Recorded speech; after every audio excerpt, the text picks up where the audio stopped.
سورہ الکہف۔ السلام علیکم ویورز، پچھلی ویڈیو میں نے آپ کی خدمت میں سورہ الکہف میں موجود اصحاب کہف اور حضرت آدم علیہ السلام کے بارے میں چند نکات پیش کیے تھے۔ حضرت آدم علیہ السلام کو اللہ تعالیٰ نے جنت کی تمام نعمتوں سے نوازا اور ان کی تخلیق کا بنیادی مقصد اپنی پہچان تھا۔ قرآن پاک میں اللہ تعالیٰ نے فرمایا کہ ہم نے آدم کو عزت بخشی اور اسے اپنی پہچان کے لیے تخلیق کیا۔ اللہ کی عبادت کے لیے فرشتے اور جن موجود تھے۔ سوال یہ ہے کہ اللہ تعالیٰ نے آدم علیہ السلام کو کس طرح عزت بخشی؟ اس کے جواب میں سورہ و3 میں ارشاد باری تعالیٰ ہے کہ لَقَدْ خَلَقْنَا الْإِنسَانَ فِي أَحْسَنِ تَقْوِيمٍ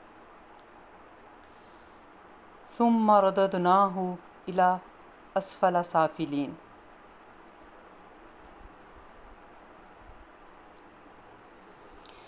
بے شک ہم نے پیدا کیا ہے انسان کو بہترین سانچے پر، پھر لوٹا دیا ہم نے اس کو نیچوں سے نیچے، یعنی اس کو جسمانی، روحانی، شعوری، ذہنی، غرض ہر لحاظ سے تمام مخلوقات سے بہترین تخلیق کیا۔ اس کے بعد اس کو فرشتوں سے سجدہ کروایا، مگر وہی بنی آدم جب منکر ہوا، اللہ کی نعمتوں کا اور شکر کے راستے سے ہٹا تو وہ جانوروں سے بھی بدتر ہوتا چلا گیا۔ اس کے ساتھ ہی فرمایا إِلَّا الَّذِينَ آمَنُوا وَعَمِلُوا الصَّالِحَاتِ فَلَهُمْ أَجْرٌ غَيْرُ مَمْنُونٍ فَمَا يُكَذِّبُكَ بَعْدُ بِالدِّينِ أَلَيْسَ اللَّهُ بِأَحْكَمِ الْحَاكِمِينَ۔ مگر وہ جو یقین لائے اور عمل کیے اچھے، سو ان کے لیے ثواب ہے بے انتہا۔ تو پھر کیا مجبور کرتا ہے اے انسان تجھے جھٹلانے پر اس کے بعد جزا کے دن کو؟ کیا نہیں ہے اللہ بہترین فیصلہ کرنے والا سب فیصلہ کرنے والوں سے؟ حضرت آدم علیہ السلام کی تخلیق کے بعد تمام فرشتوں نے انہیں سجدہ کیا۔ جب اللہ تعالیٰ نے ابلیس کو سجدے کا حکم دیا تو اس نے انکار کر دیا۔ اس کا بنیادی مسئلہ تکبر تھا۔ اس کے خیال میں ایک تو اس وقت اس سے بڑھ کر عبادت گزار اور کوئی نہیں تھا، اور دوسرے نمبر پر اس کی پیدائش آگ سے ہوئی تھی کیونکہ وہ جنوں میں سے تھا، جبکہ حضرت آدم علیہ السلام کو مٹی سے تخلیق کیا گیا تھا۔ اس نے کہا کہ یہ کس طرح ممکن ہے کہ میں ایک حقیر گارے سے بنی ہوئی مخلوق کو سجدہ کروں؟ اللہ تعالیٰ نے حضرت آدم علیہ السلام کو جنت کی تمام نعمتیں پیش کیں، اس کے بعد ان کی دل بستگی اور کمپنی کے لیے اماں حوا کو بھی پیدا کیا۔ ان کے لیے صرف ایک شرط تھی کہ فلاں درخت کے قریب مت جانا۔ انسان کی سرشت میں شامل ہے کہ جس چیز سے اس کو منع کیا جائے وہ اس کے لیے اتنی ہی باعث کشش بن جاتی ہے۔ ابلیس تو پہلے ہی حسد کی آگ میں جل رہا تھا۔ وہ حضرت آدم علیہ السلام کو بہلا پھسلا کر اس درخت کے قریب لے گیا اور اس درخت کے پھل کو چکھنے کے لیے ابھارا۔ جو ہی حضرت آدم علیہ السلام اور اماں حوا نے اسے چکھا تو وہ اپنے عہدے سے معزول کر دیے گئے۔ شیطان نے کہا کہ میں تو پہلے ہی کہتا تھا کہ اس کی پیدائش کا کوئی مقصد نہیں ہے۔ اللہ تعالیٰ نے فرمایا کہ یہ خلیفۃ اللہ ہے، اب تم دونوں زمین پر ایک مقررہ وقت تک بھیجے جاؤ گے، اور یہ وقت آزمائش کا ہوگا کہ تم میں سے عمل کے لحاظ سے کون بہتر ہے۔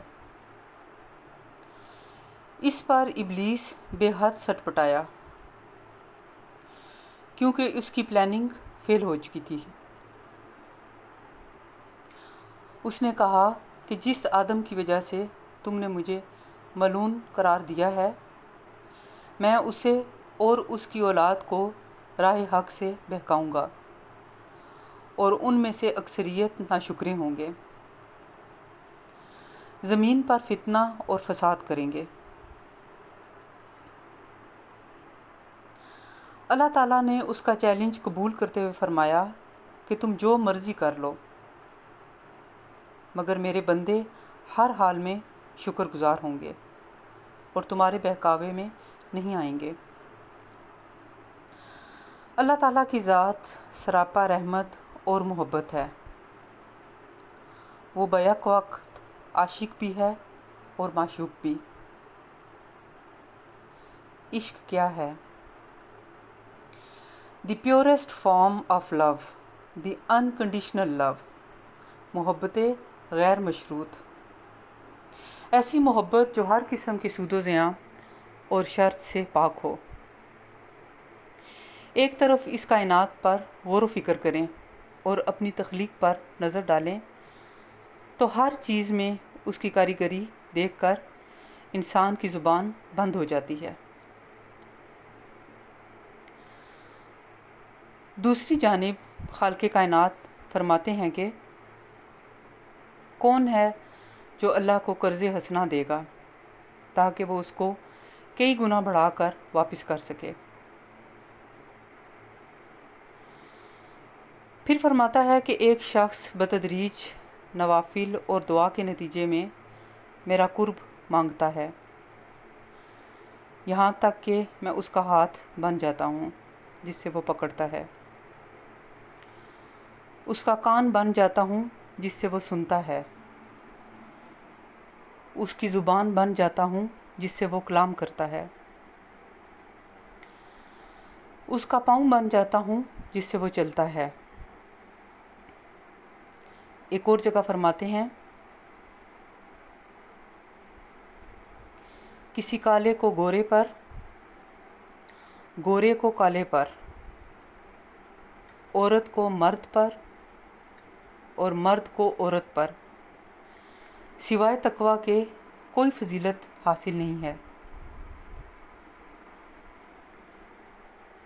انسان مزید حیرت کے سمندر میں ڈبکیاں لگاتا ہے کہ اللہ حقیقت میں کیسا ہے۔ رب کائنات ہوتے ہوئے وہ فرماتا ہے کہ میں 70 ماؤں سے بڑھ کر پیار کرنے والا ہوں۔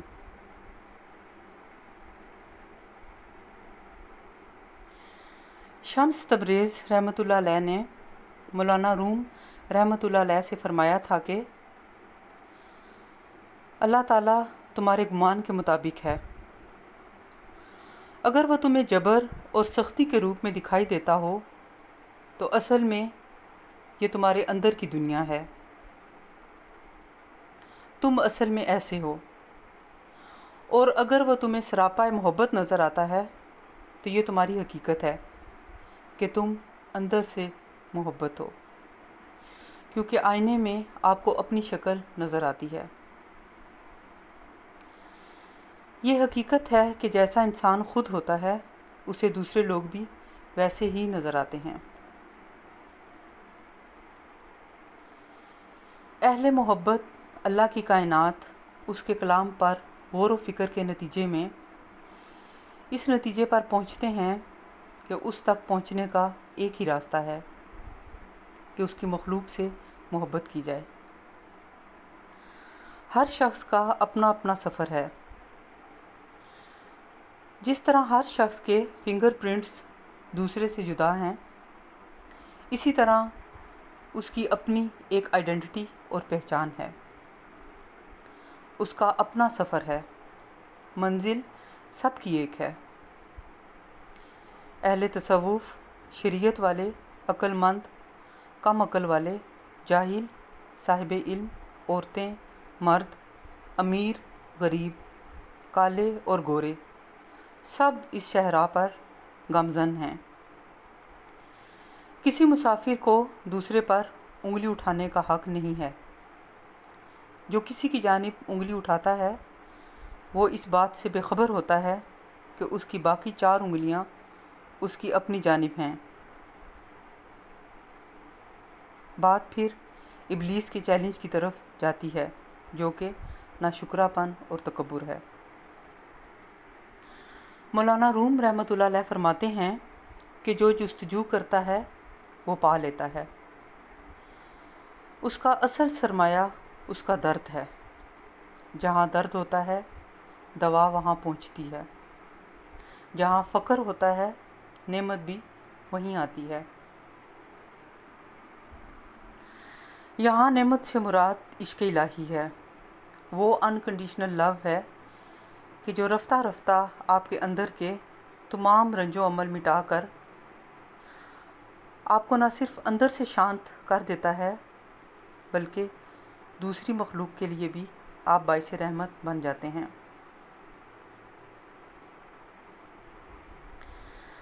یہاں مجھے نصرت فتح علی خان کی آواز میں گائی گئی قوالی کے چند بول یاد آ رہے ہیں۔ اس کے بارے میں اختلاف ہے کہ آیا یہ امیر خسرو کا کلام ہے یا امیر بائی کا۔ بہرحال اس کلام میں عشق یا انکنڈیشنل لو کی اصل کیفیت پائی جاتی ہے۔ آ پیا ان نینن میں پلک ڈھانپ توہے لوں، نہ میں دیکھوں غیر کو نہ میں توہے دیکھن دوں، کاجل ڈالوں کرکرا سرما دیا نہ جائے، جن نینن میں پیا بسے بھلا دوجا کون سمائے، نیل گگن سے بھی پرے سیاں جی کا گاؤں، درشن جل کی کامنا پت رکھیو ہے رام، اب قسمت کے ہاتھ ہے اس بندھن کی لاج، میں نے تو خط لکھ دیا سانوریا کے نام، جانے کون سے بھیس میں سانوریا مل جائے، جھک جھک کر سنسار میں سب کو کروں سلام، وہ چاتر ہے کامنی وہ ہے سندر نار، جس پگلی نے کر لیا ساجن کا من رام، جب سے رادھا شام کے نین ہوئے ہیں 4، شام بنے ہے رادھیکا رادھا بنی ہے شام، سانسوں کی مالا پہ سمروں میں پی کا نام،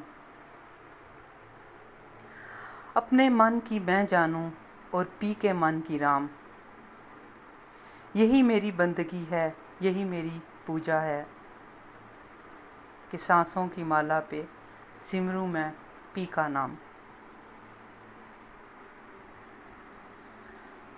مسئلہ یہ ہے کہ سانسوں کو نفس کی بدبو، حرام مال، سگریٹ اور نشے کے دھوئیں، غیبت، حسد، بہتان اور تکبر کی غلاظت سے پاک کیے بغیر پی کے من کو کیسے رام کیا جا سکتا ہے؟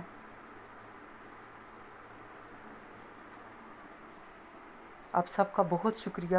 اللہ حافظ۔